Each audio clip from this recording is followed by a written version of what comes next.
परिहारों के अहंकार दूर करके बाबा रामदेव जी तो रेणुचे नगर वापस आ गए और वहाँ सुगना बाई और रत्ना जी रुणेचे की तरफ रवाना होने की तैयारियां करने लगे। तो सुगना के सासू ने कहा कि सफ़र दूर है, तुम ऐसा करो, भानु को यहीं छोड़ दो, भानु को रुणेचे अपने साथ मत ले जाओ। किंतु सुगना नहीं मानी। तो सुगना की सासू कहती है कि अगर तुम खाली गोद होकर आई तो इस घर में तुम्हारे लिए कभी भी किसी प्रकार की जगह नहीं होगी। मित्रों, सुगना की सासू थी जो वह एक तांत्रिक और थी, तंत्र मंत्र और काले जादू की इल्म बहुत ही वह अच्छी तरह जानती थी। किंतु सुगना बहन भी बाबा रामदेव जी की बहन थी, वह बाबा पर पूरा विश्वास था उसे और बाबा की शय से ही उसने कहा कि मेरे पुत्र को कुछ नहीं होगा, चाहे कैसे भी सुगन खोटे हो, चाहे कैसा भी कुछ हो, जब मेरे साथ द्वारकाधीश है तो मेरा कोई बाल भी बांका नहीं कर सकता। तो सुगना बहन और रत्ना जी ने पुगलगढ़ से सीख लेकर रुणेचे की तरफ रवाना हुए हैं।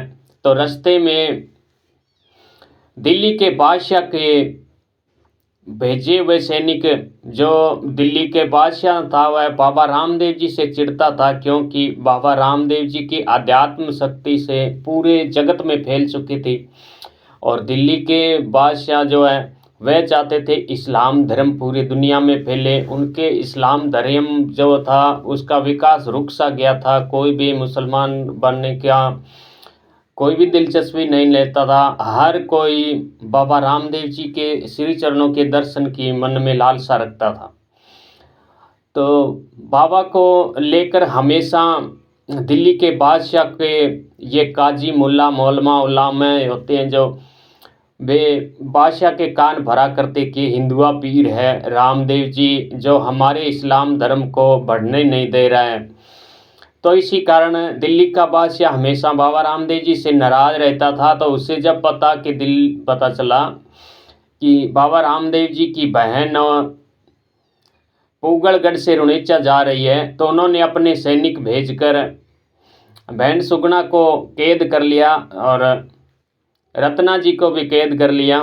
तब एक बार फिर से रत्ना जी और बहन सुगना भाई बाबा रामदेव जी को याद करके कहते हैं, अरे वीरा, ये दिल्ली का बादशाह बड़ा दुष्ट है, हमें कैद कर लिया है, कृपा करो, हमारा संकट दूर करो।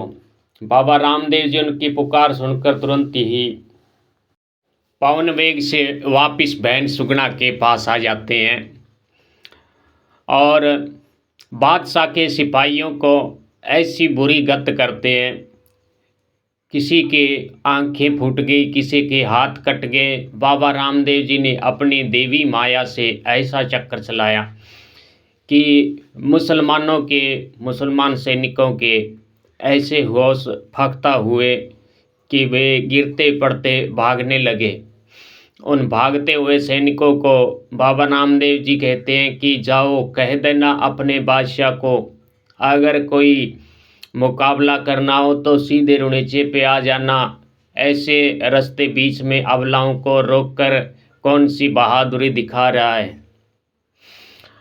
और सैनिकों ने बाबा रामदेव जी की कुछ बात सुनी, कुछ अनसुनी करके सर पे पैर रखकर भाग गए और बाबा रामदेव जी ने बहन सुगना को वहाँ से विदा किया कि आप रुणेचा पधारो, हम जा रहे हैं। बाबा रामदेव जी ने लीलोड़ घोड़ों के ऐड मारी और सीधे जा पहुँचे रुणेचे नगर और उसी दिन बाबा रामदेव जी की बान चढ़नी थी।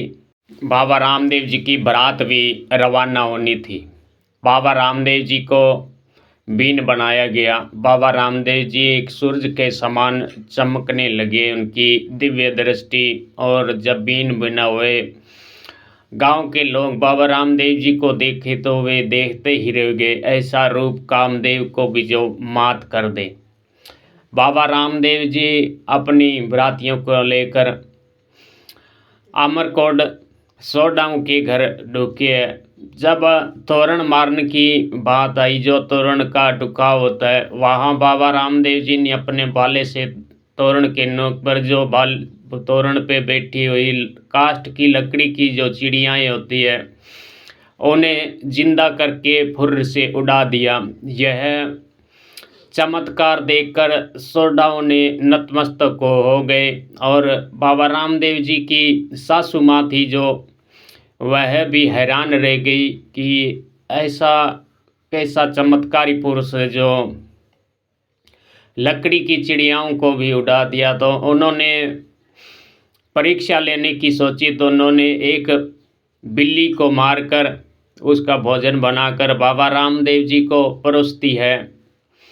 बाबा रामदेव जी की सासू तो बाबा रामदेव जी ने अपनी दिव्य दृष्टि से सब कुछ देख लिया, क्योंकि वे तो परमेश्वर परमात्मा अंतर्यामी थे, उनसे कुछ भी छुपा नहीं था।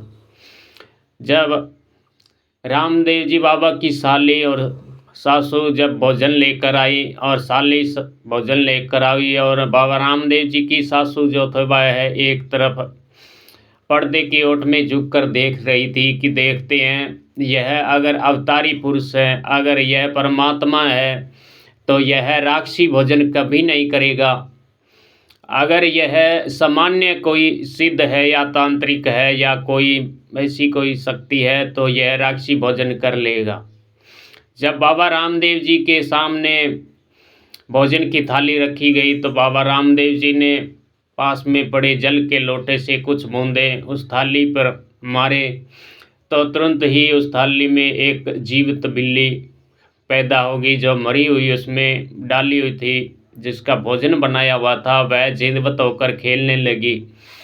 यह चमत्कार देखकर बाबा रामदेव जी की साली और सासू दोनों चरणों में आकर गिरी और कहने लगी, धन्य बाबा रामदेव जी, आपकी माया धन्य है, आपकी माया धन्य है।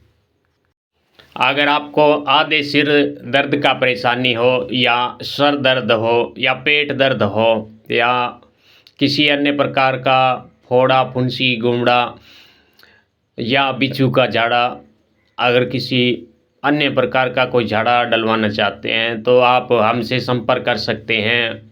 कोई फीस नहीं ली जाएगी, बिल्कुल निःशुल्क।